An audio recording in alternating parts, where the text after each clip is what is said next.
It was a routine experiment. Monsanto-modified wheat, planted in Mexico for testing, that can only grow with its AIGG insecticide. Considered to be statistically a virtual impossibility, though there is always a small margin of unpredictability and possible human error, we could not have foreseen the invasions of wind-borne retroviruses on freak spring El Niño-generated monsoons, viruses incubated in the nasal passages of genetically modified cotton boll weevils, the cotton plants fertilized by ground-up British, almost certainly BSE-free, meat protein, banned by the rest of the world for all animal consumption, but mixed with genetically modified molasses and discarded genetically modified soy leaf and molasses, discovered to be an ideal plant nutrient in Colombia, especially cocoa plants, and illegally sold to Mexico only as an easy cover for money laundering, a wind-borne retrovirus that destroys any animal immune system in 3 days. Impossible, said the Bush administration experts. It defies reason.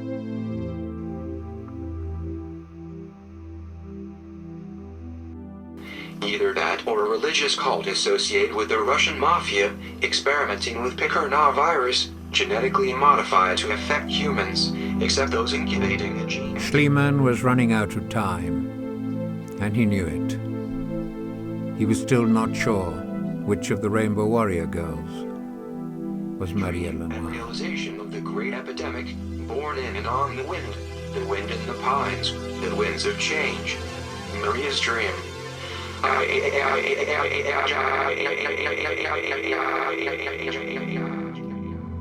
Samuel T. Coleridge. The Spectre Woman, and Death Maid, and no other on board the skeleton ship. One after another, his shipmates drop down dead. But life and death begins their work on the ancient mariner.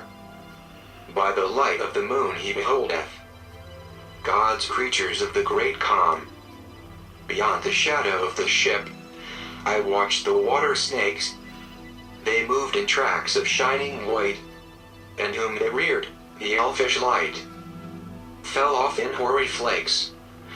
Within the shadow of the ship, I watched their rich attire, blue, glossy green, and velvet black.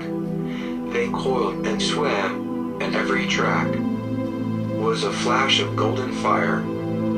Their beauty and their happiness, he blesseth them in his heart. O happy living things, no tongue their beauty might declare. A spring of love gushed from my heart, and I blessed them unaware. The spell begins to break.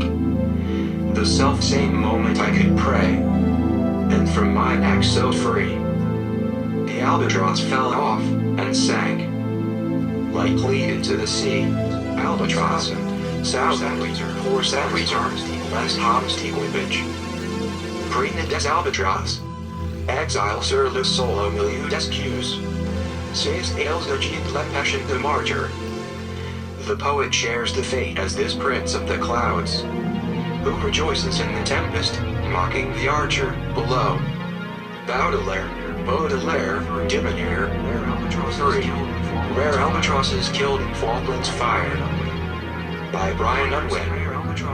Hundreds of rare albatrosses and penguins have been killed on the Falkland Islands in a fire accidentally started by British troops, it was claimed last night.